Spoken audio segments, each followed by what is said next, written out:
Bismillahir Rahmanir Rahim. Good morning, dear student. Assalamu alaikum wa rahmatullahi wa barakatuh. I am conveying my greeting and best wishes. I hope that everyone is fine and healthy. Since this is a series of lectures of organizational behaviors, today I will be delivering the lecture number 11. Since we talked in previous lecture about the group behaviors, and today I'm going to talk about the formation of groups, that how groups are formed, and I mean that the stages of development of groups. So in the last lecture we talked about group, that what is groups, what are the different types of groups. So let me today in this lecture talk about a little bit more that how the groups are develops. په نننۍ ورځ لیکچر کې موږ او تاسو دا چې ډله څنګه جوړیږي او ډله څنګه رامنځته کیږي د دې په مورد باندې موږ تاسو یا د ګروپ چې پښتو کې ورته ډله وایو څنګه جوړیږي د مورد موږ تاسو بحث کوو. لکه څنګه چې په تیر درس کې د ډلې په مورد یا د ګروپ په مورد موږ تاسو ویلي چې تعریف مو داسې وکړو چې د دوو یا ډیرو کسانو هغه ټولګي ته وایي، ټولګي ته ډله وایي چې ګډ مشخصات یا ګډې ځانګړنې ولري، مثلا د ذهني یا طبیعي اړیکې ولري، مثلا د فکر محور یو وي، ګډې شریکې وي، علاقې سره ورته وي، لکه د زده کوونکو، همداسې د سیاسیونو، همداسې د سوداګرو، همداسې د ملګرو او نورو ټولنیزې ډلې. که په دوه یا ډیرو کسانو کې پورته ذکر شوي ځانګړنې نه وي نو موږ ورته ډله یا ګروپ نشو ویلی که چېرته دغه ځانګړنې ونه لري. یعنې موږ دا وویلو چې په ډله کې باید موږ تاسو چې کله یو چاته د ګروپ او ډلې خطاب کوو چې دا ګروپ دی دا ډله دی، نو دغه ګروپ باید دغه ځانګړنې مشخصات ولري چې مثلا هغوی علاقې سره ورته وي، مثلا ګټې شریکې وي، فکري محور یو وي. نو دغه کې ورته والی که چېرته دوی سره ولري نو دغه دوو کسانو یا ډېرو کسانو کې چې دغه ذکر شوي ځانګړنې که نه وي بیا دې ته موږ ګروپ نشو ویلی. نو کېدای شي چې ورته ووایو چې جمع، یعنې د افرادو جمع، صرف سمپل ساده ویلی شو. مثلا په لاره دوه یا له دوو ډېر خلک روان وي خو د دوی فکر مرکز یا محورونو سره یو نه وي نو دې ته موږ ګروپ یا ډله نشو ویلی. په همدې ډول د مثلا د کوم ځای کې چې بس تمځای دی یا کوم انسانان چې موټر سټاپ دی هلته موټر ته انتظار کوي چې هغه هم یو ګروپ خلک هلته ولاړ وي، خلک یا په دوکانونو کې ولاړ وي، مثلا یو شی اخلي پیري یې، دې ته موږ هم ډله نشو ویلی. یعنې ډله کې باید ګټې سره شریکې وي، علاقې کې سره یو شی وي، ذهني او فکري محور سره یو وي. نو د خلکو هغه ډله چې کومه اړیکه پکې وي او د یو ګډ هدف لپاره هغوی کار کوي دغه ته موږ ګروپ وایو. نو ګروپ یا ډله چې دا د ټولنپوهنې یو اساسي موضوع ده. نو مشهورو کوم جامعه شناسان یا ټولنپوهان چې دي لکه بوګاډس، هغه دغه ګروپ د ټولنپوهنې یو مرکز ګڼي. یعنې هر انسان په یو وخت کې له بېلابېلو ګروپونو سره دوی اړیکې پالي. نو ځینې ډلې د ځانګړې موخې ترلاسه کولو وروسته بیا دا له منځه ځي، یعنې ګروپ د منځه ځي، خپل هدف لاسته راوړي، او ځینې نورو سره انسان له زیږېدو نه تر مرګه پورې دا انسان د ګروپ پورې تړلی وي. نو لکه څنګه چې موږ په تیر درس کې د دې ډلې په مورد باندې یا ګروپ په مورد باندې بحث وکړو، یو څو تعریفونه غواړم چې تکرار به وکړم چې تر څو دا درس تکرار شي تاسو ته د تعریفونو په مورد باندې د ډلې یا د ګروپ چې مختلفو د ټولنپوهانو د علم متخصصینو په مختلف ډول دغه ګروپ تعریف کړی ده. اف ای میرل وایي چې داسې دوه یا ډېر کسان چې ترمنځ د خپلې وسې پورې اړیکه وي او د یو ګډ هدف ترلاسه کولو لپاره دوی کار کوي، دې ته موږ ګروپ وایو. همداسې ماک ایورز یو بل ساینټسټ دی، هغه تعریف کوي چې ډله د انسانانو هغه ټولګه ده چې په ټولنیزو اړیکو سره تړلې وي. همدارنګه اوګبارنز نیمکوف یو بل عالم دغه ته وایي چې کله چې دوه یا ډیر کسان سره راټول شي او یو بل اغیزمن کړي نو دې د موږ ډله یا ګروپ وایو. همداسې بوګارډس یو بل ساینټسټ دی، هغه ډله یا ګروپ داسې تعریف کړی ده چې دوه یا ډیر کسان چې پر یوې ګډې موخې او یا ګډې موضوع فکر کوي او یو بل ترې اغیزمن کیږي نو دې ته موږ ګروپ وایو. نو هغه انسانان چې خواخوږي ګډې وي او په یو ګډ کار لګیا وي دې ته موږ ګروپ وایو. همدارنګه ایډورډ په نوم باندې یو بل ساینټسټ دی، هغه ګروپ تعریفوي چې هغه خلک چې د یوې مشترکې ګټې لپاره سره راټولیږي او تر ګټې ترلاسه کولو وروسته بیرته بیا خپرېږي، دې ته موږ ګروپ وایو. همدارنګه ډله یا ګروپ د هغه دوه یا ډېرو کسان دي چې ظاهرا سره یو ځای وي، یو پر بل اغیز کوي او د تحرک لامل هم چې دا مشترک وي. نو د انسانانو هغه شمیر چې په خپل منځ کې سره اړیکې ولري دې ته موږ ګروپ ویلی شو. دا چې دوی په خپل منځ کې بیا څنګه رفتار او سلوک کوي دې ته موږ ګروپ بیهیویرز وایو. نو همدارنګه د خلکو وایي هغه ټولګه چې په ټولنیزو اړیکو سره تړلې وي، همدارنګه هغه انسانان یا هغه خلک چې خپل منځ تر منځ شته اړیکې مشترکې وي دې ته موږ ګروپ ویلی شو. نو داسې ډېر تعریفونه د ګروپ په مورد باندې راغلي دي. په خپله که موږ دا ووایو چې دا خپله ګروپ د کوم اجزاو نه جوړ شوی ده یا کمپوننټس آف ګروپ چې شی دي، نو ګروپ چې دا د یو څو اعضاو نه جوړ شوی ده چې یو جزء مثلا اول جزء کې د خبره دا مهمه ده چې دوه یا د دوه نه ډیر کسان چې کله رامنځته کېږي یو ځای کېږي د موږ ګروپ ویلی شو، یعنې یو کس ته نه دوه نه چې زیات شي. دویم د خلکو ترمنځ مفاهمه باید شتون، کمیونیکیشن باید شتون ولري. دریمه له دغه مفاهمې یا له دې اړیکو څخه باید زموږ او تاسو یو ګډ هدف باید څرګند شي چې دا زموږ او تاسو هغه د ګروپ کمپوننټسو کې راتللی شي.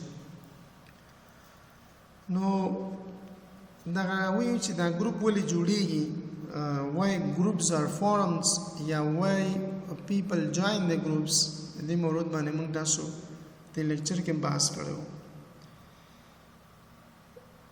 ډلې ولې جوړیږي، why groups are formed، ځکه موږ تاسو فارمیشن اف ګروپ باندې خبرې کوو چې ګروپونه ولې رامنځته کېږي، ولې جوړیږي. نو د دې پوښتنې په ځواب کې چې ډلې ولې جوړیږي، لکه څنګه چې تاسو پوهیږئ انسان یو ټولنیز موجود دی، بې له ټولنې دی ژوند نشي کولی. نو د ژوند لپاره بېلابېلې اړتیاوې د انسان لري چې یوازې دغه انسان دغه اړتیاوې په یوازې په انفرادي ډول سره دی نشي پوره کولی.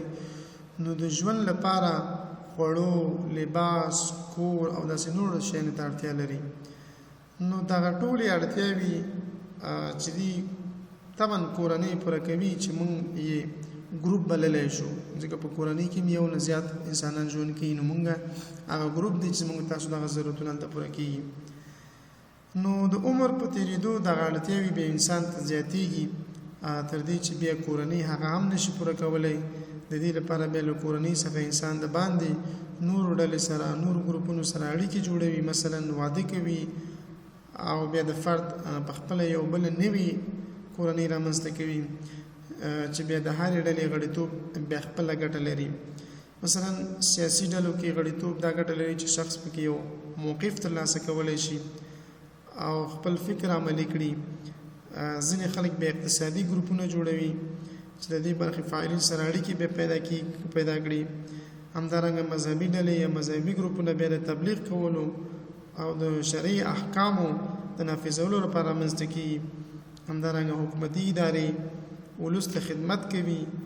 همدارنګه مرستندویه ګروپونه یا ډلې بیا له بېوزلو خلکو سره مرسته کوي او په دې توګه هره ګروپ یا هره ډله د یو ځانګړي هدف ترلاسه کولو لپاره هلې ځلې کوي چې جوړ شي. همدارنګه په اداراتو کې چې موږ تاسو مختلف نوع ګروپونه جوړوو، فارمل، انفارمل، سټانډینګ کمیټي، ټاسک فورس، دا ګروپونه چې جوړیږي د یو خاص هدف لپاره جوړیږي چې ټول په مشترکه کار وکړي، د یو مشترک هدف لاسته راوړلو لپاره کارونه په ګروپونو ویشل کېږي، ګروپونه خپل کارونه ترسره کړي. نو دغه کارونه چې دوی موږ په ښه شکل سره په اداراتو کې ترسره کوو، د ګروپونو ترمنځ هماهنګي همغږي موجوده وي. دغه بیهیویرز چې دی په ارګنایزیشن بیهیویرز کې دي کې چې موږ ګروپونه جوړوو، نو دغه ته موږ فارمیشن اف ګروپ ان ارګنایزیشن بیهیویرز نو دې په خاطر باندې د دې په موضوع په پوهېدلو باندې موږ تاسو ضرور ده چې ځان پوه کړو. همدارنګه که تاسو نه څوک پوښتنه کوي چې یو ګروپ باید کومې ځانګړتیاوې ولري یا واټ از د کریکټرسټیک اف ګروپس، یعنې موږ ګروپ څنګه پیژندلی شو، how to know the groups, how do you understand that this is a group. نو دې دپاره چې موږ ګروپ وپېژنو، د ګروپ کریکټرسټیکس ځانګړتیاو باندې یو څو مشخصات باندې باید ځان پوه کړو. چې اول مشخصات چې ګروپ موږ پېژنو هغه دا ده چې د ګروپ لپاره د 2 یا زیاتو کسانو ته ضرورت دی، یعنې 2 یا 2 نه زیات، یعنې یو کس نشي کېدلی.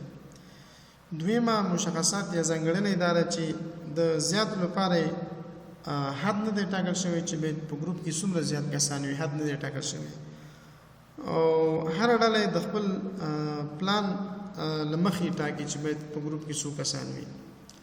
همدارنګه د ګروپ غړي باید فکري او طبعي تړون باید یو بل سره ولري، د دوی موخې او غوښتنې او فعالیتونه باید سره ورته وي، فرق ونه لري. غړي په دغه ګروپ کې چې شتون لري یوازې نه بلکې ټولنیزه توګه باید د ګروپ له ادرسه باید دوی چې د پیژندل کېږي، او د غړو فکر باید په دې ګروپ کې چې د دوی هغه د فکر مرکز باید مشترک وي. همدارنګه هر ګروپ یا هر ډله خپل اصول او قوانین لري، او د دې ترڅنګ ځینې ډلې غیر ارادي وي او انسان پکې له زیږېدنې وروسته حتما غړیتوب اخلي. همدارنګه انسان کولی شي چې په یو وخت کې د څو ډلو یعنې ګروپونو غړی وي. همدارنګه د ډلو له ټولګي څخه بیا همدغه ټولنې رامنځته کېږي. نو د دوی د دوام حد چې دی هغه نه دی ټاکل شوی چې دا ګروپونه به تر کومه حده پورې دا وي، او د خپل هدف له مخې دوی دغه دوام کوي. کله چې هدف یا موخې په اداره کې یا په هر ځای کې د ګروپونو چې لاسته راشي، بیا هغه تر هغه وخته پورې دا چې وي دا ګروپونه موجود وي. نو دا موږ سره د ډلې یا د ګروپس دا چې ولې جوړېږي د ضرورت په اساس باندې دا وي. اوس راځو موږ تاسو فارمیشن آف ګروپس وایو چې ساختار د یو ګروپ یا د ډلې دلته چې موږ بحث کوو هغه په 2 ماډلونو سره موږ د 2 ماډلونو د انکشاف او د پرمختګ په نتیجه کې رامنځته شوي چې ګروپ چې کله موږ جوړوو نو 2 ماډل دي، یو ته 5 سټیج ماډل وایي، بل ته punctuated equilibrium models وایي. So these are the 2 models that is developing the formation of groups.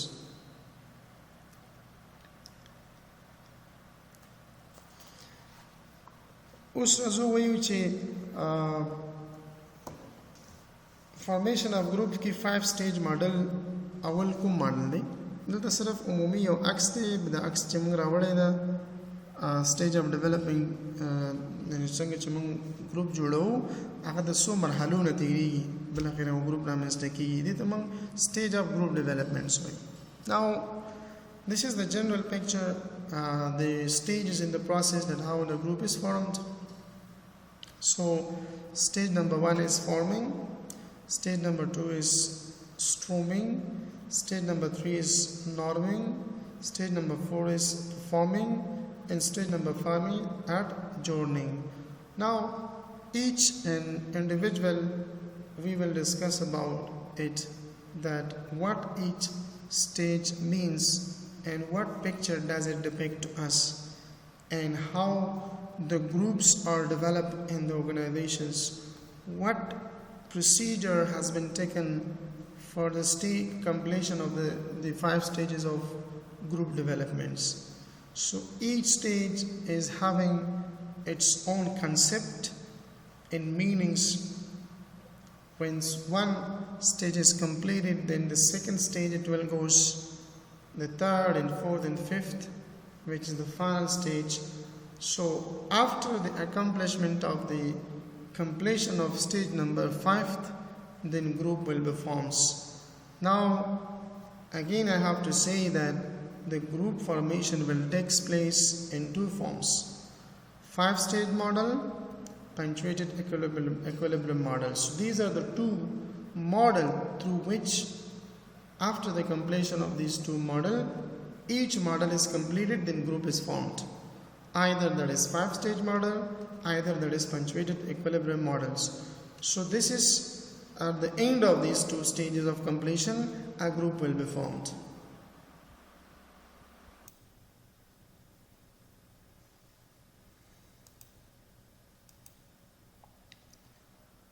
Since stage of development, the first we talk about was the forming stage, then we discuss about the storming stage, in which we talk that there might be conflict among the group's members. The existence of conflicts is there, and they will be talking about that who will control the groups and when this stage will be completed. So there is some relatively a clear hierarchy of leadership within the groups. So everyone will be thinking about that the who will be leading these groups. It means that in the second stage of this group formation, there is a characterized by a degree of a conflicts among the members. It means among the member groups there will be a conflicts. Then we talked about the third stage, that is in group development, which is characterized by close relationships and cohesiveness. When a sense of cooperation, assistance, and sense of help has been developed among the group members, when they demonstrate this sense and feelings that to help with each other in the groups, this stage is called a Norman stage, in which the cooperation will further develops and common set of expectation from the group member will comes out, and that will define their behaviors. It means that in the third stage, there is development of a close relationship among the group's member in the organizations.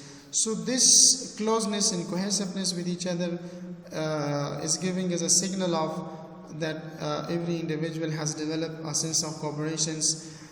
They have developed a sense of assistance with each other, that they will do their course of time of work. So this stage is called a norming stage, while we are also having the fourth stage, which is called the performing stage. Now the fourth stage in group development, during which a group is fully functional. Now in the third stage, they were just cooperative with each other.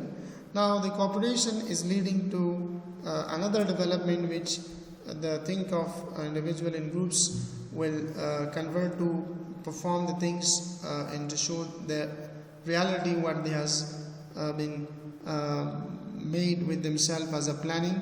So in the performing stage, now this is the functional area, is a fully functional area.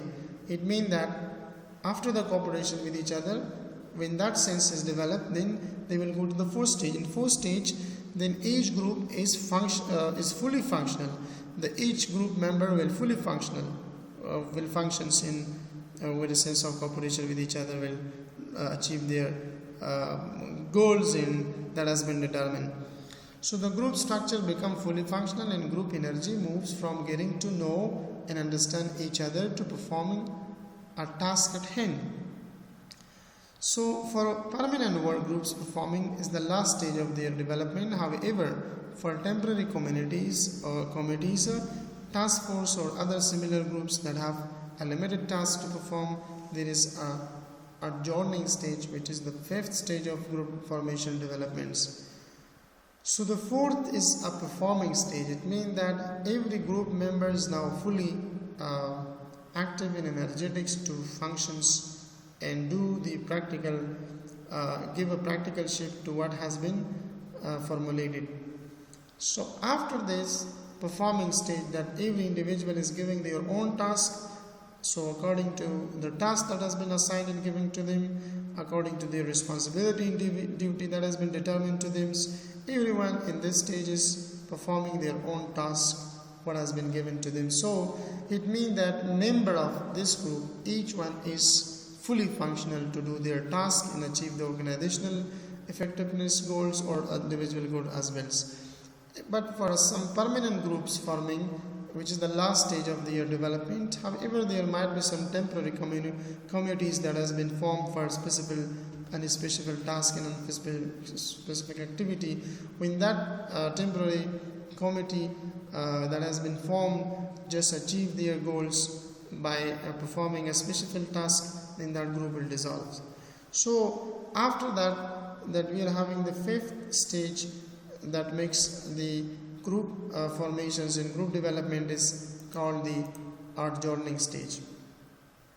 Now what is the adjourning stage? The final stage in group developments after achieving the objective for which it was created.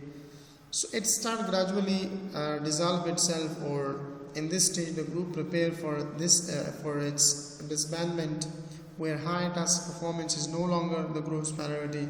Instead, attention is directed toward wrapping up activity. It means that this is the final stage of a group formations. It means that in this stage, when the group development takes place, once they achieve their objectives and goals, when the objectives and goals are achieved, then gradually this group will automatically vanish and it will dissolve by the passage of times, because the disbandment of group take place where the high task performance is no longer the group priorities. It means that there is no need the existence of group, because already the task has been given to them, has been achieved, and the objectives have been given.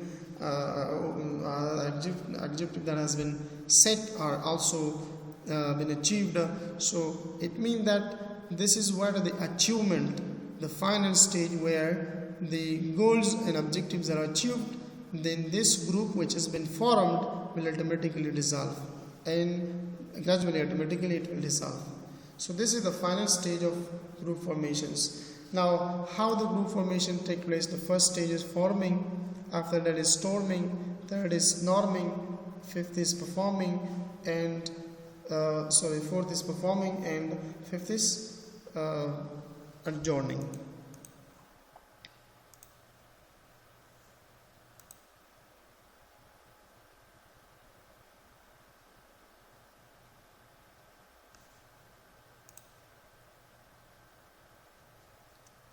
So group rules. So what are the group rules? Just dividing these group rules into four components, that is identity, that is expectations, that is conflict, and that is perceptions. Now, as a group rules, what each word convey the message and concept to us, we will discuss each and one in details. Now first let us discuss itself what rule is. According to Shakespeare's, all the world is a stage and all the men and women are players. Similarly, all the group members are actors. Now what does Shakespeare explain, what does he says about that world is a stage? So the people who are living in this world, either they are male or females, man and women, these are all the players that they play their own roles. That specific role has been given to each individual in this stage. Now similarly, the group members are the actors of this. So we define rule is as to engage or involve in a set of expected behavior that are related to occupying or holding a given positions. Now what is rule? Rule is defined as a set of expected behaviors, the behavior that we do expect from the person that is holding a specific positions. So what role does or he should play while he is in a positions? what is the behavior that we are expecting from such person, the rule of person could be in the specific position. So this is the general, the meaning of rules. As I say that it is a stage. Each individual comes to the stage performing their own task that has been assigned and given to them, that has been determined for them. For example, stage during the program ceremony, in a stage running so different. Peoples are coming to stage, they're playing their different rules. Now these rules are given to these purpose while they are on their positions. Now the expected behaviors of the audience to them, that is looking forward that what the stage performers will perform, what activity he will performs. That is that expectation that the audience is having from the stage controllers, that the role that he is playing, that is called the rules. Now everyone in the organizations, in the office, whoever are working there in a coordinated manner with each others, in a cooperative manner with each others, are been given their specific rules in the organizations. Managers, drivers, finance managers, logistic managers, procurement managers, and many sort of managers as being in their different rules in the organization to perform their activities in coordinated manners in order to achieve the organizational effectiveness. So that is called rules. Now, what component does the rules have? The first is rule identity. What does rule identity means? Rule identity means the ability to recognize attitudes and behavior that is consistent with the rule. So, for example, when workers are promoted to supervisory positions, that is very vital changes are observed in their behavior with other workers. A person is coming from a very lower position and going to the higher position, become a supervisor to do the supervision about those that they are under their hands or that they are their employees. So here the identity of a person changed because he was a worker, but the same worker promoted to supervisory positions. Now a simple workers promoted advanced to the position of supervisory. Here the identity of such person is supervisor positions. Now this is the rule identity. Now since supervisor position, there is a vital change in observation will take place in the behavior of the supervisor in regard to their workers will definitely change. This rule identity has been given to what? Given to the person who changed from a very simple position to a very high positions. This is called the rule identity. The person is known by the status as he keeps in the organization. So that is the identity of that person. And now what could be the expected behavior from such person who has given a higher priority in a higher supervisory position in the organizations. So that person is known as a rule identity, which is that person is playing a group roles in the organizations. The second level is that is rule perceptions and rule expectations. Rule perceptions and rule expectations. Rule perception, our view of how we are supposed to act in a given situation is called rule perceptions. So, situation is given to us, looking to the situation, how to react and act according to what we are perceiving from the environment. That is the rule perceptions, and that is the rule expectations from the person that has been performing. So our views of how we are supposed to act in a given situation is called rule perceptions. Rule perception and rule expectations, the second term that has been used. Rule expectation, what does it mean? How others believe you should act in a given situation is called rule expectations. Now what the people expect from you in the societies, that is your rules. How the peoples are expecting the expectation of you, the people from you, that according to that you have to perform your task. That is called rule expectations. It means that how other believe you should act in a given situation is called rule expectation. For example, I am giving the rule of being a lecturer. Now, what is the expectation of students from me, that how the behavior in a given situation should I play my rules that to impress my students during the lecture times. Now, what is the expectation of students from my behaviors is that I have to perform very well, I have to deliver a great lectures in a very concise, in a very good manners, in very active, energetic ways, and very concisely, informally. I have to convey the message very simple to the audience. So this is the audience and this is the students' expectation from me. So that is what to the given situation, how should I act in a given situation. That's called rule of expectation. Next is rule of conflict.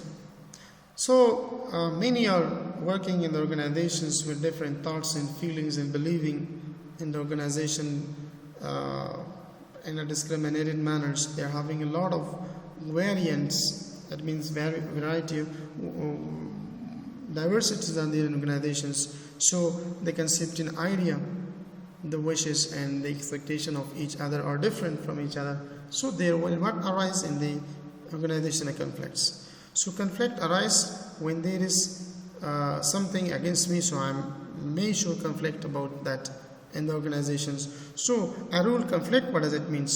Rule conflict is that situation when there is much difference in rule perceptions and rule expectations. What I perceive and what is the expectation of people from me. My perception about my students are that they know well what I'm teaching. But the rule expectation from opposite side of my students is that what I think is not good enough in my thinking perceptions, as I have perceived the students wrong in the wrong sense. Now the difference between rule perceptions and rule expectations, it will arise what a rule conflict. So the way I am teaching, I say it's the perfect way, but the expectation of students are something else. Now there is a conflict will arise between teacher and students, because what I perceive is different for what I have to perform as expected by the students in the organization. Now the conflict between students and teacher comes arise. This is called rule conflict. That is, people expect an individual to behave in one way and the individual perceived to behave in another way. So this process of a conflict is called a rule conflict. Now cohesiveness, what does it mean? Cohesiveness, the degree to which members of the groups are attracted to each other and motivated, stay in the group, and they are related to the group productivity. Such situation is called cohesiveness. So they get together with each other, they are attracted to work with each other, they are well motivated to stay in that group for longer times and just to be productive for that group is called cohesiveness, which is the group dimensions. Now this is identity, expectation, conflict and perceptions. This is group. It means that in different possessions and different situations, the group should play different rules: identity, expectation, conflict and perceptions. So group decision making. So what does it mean when we are making a decision as a group? So what are their advantage and what are their disadvantage?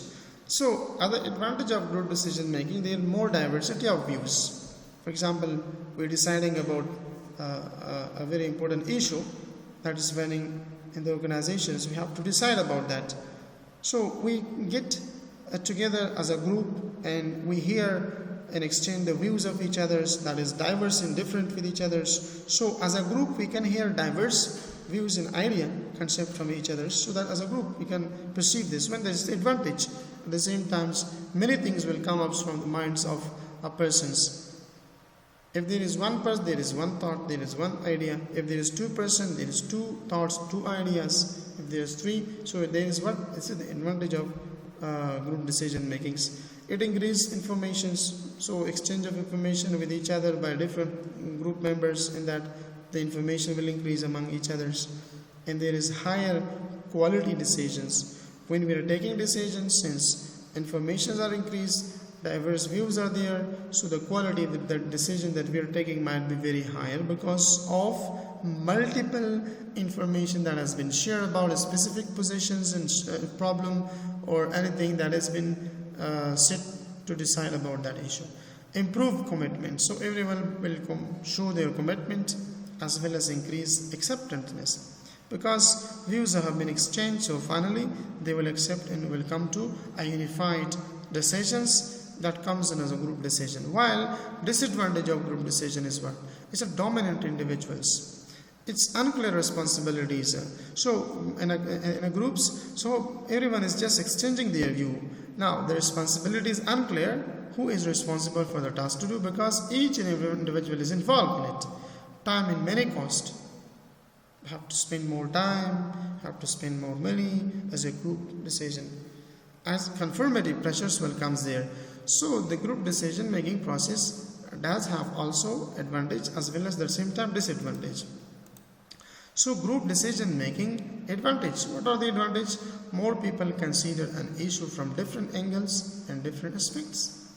This is the group decision making advantage.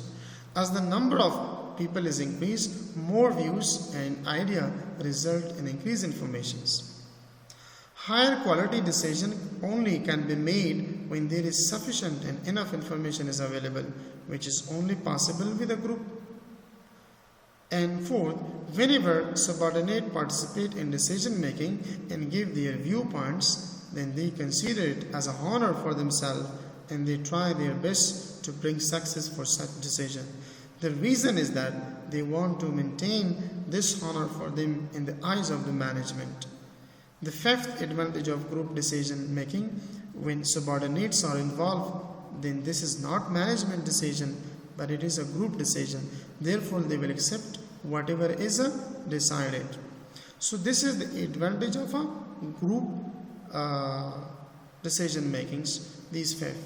Now, see, it's very clear.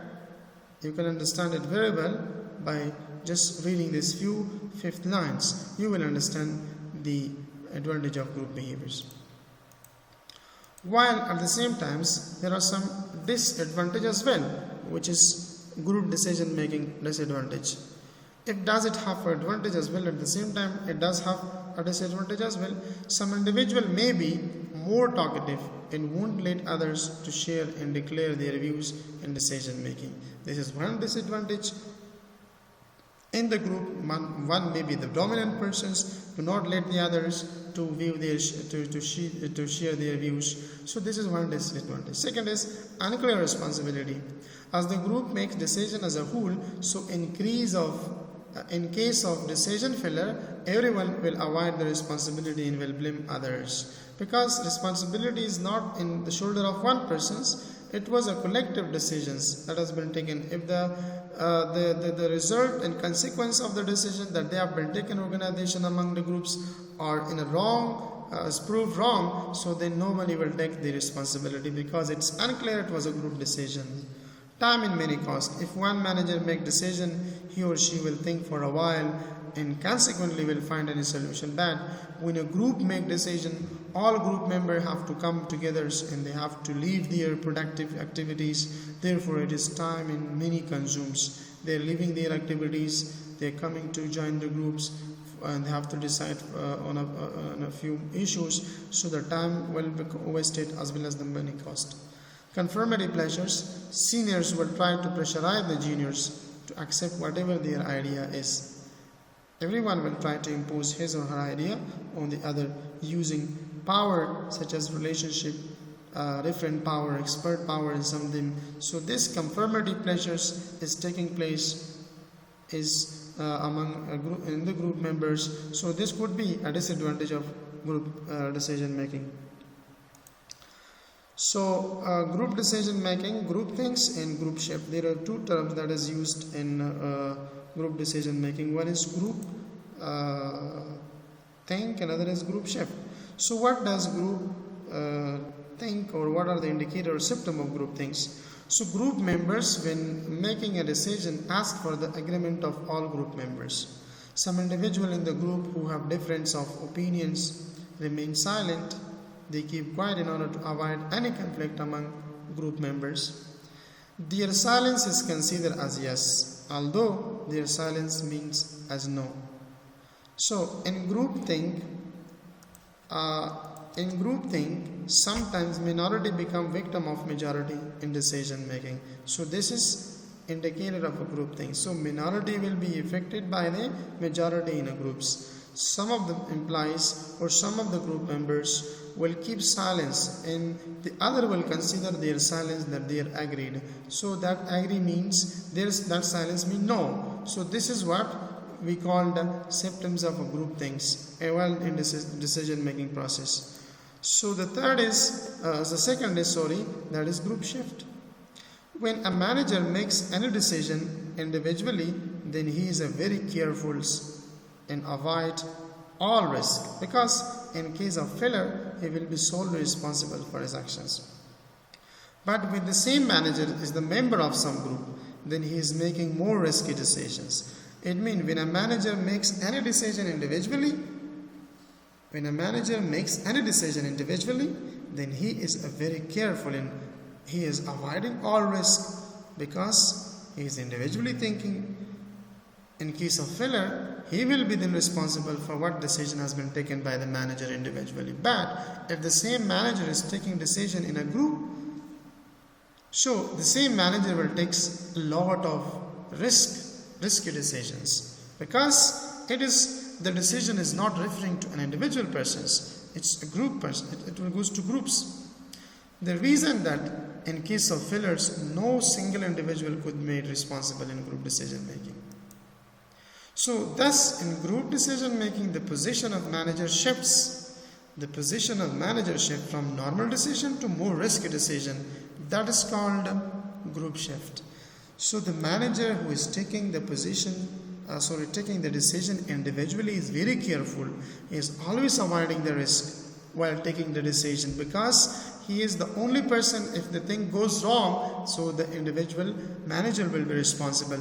But the same manager in the group will take more risk and will take a lot of decisions, because the responsibility will not goes to one manager, because it's a group decisions. So in such case, when the group decision making, the manager is been shifting from one normal situations or from one normal decision to a more risky decision. This position is called a group shift position. So this was the two terms that have been very much important for group decision making. One is groupthink, one is group shift. Group shift, it means that the manager is shifting from a normal decision to more risky decision, is called a shift, a changes. So this was about today's lecture about group formations, and we discussed in details about that how our groups formed, and lastly we discussed about the group think and group shift.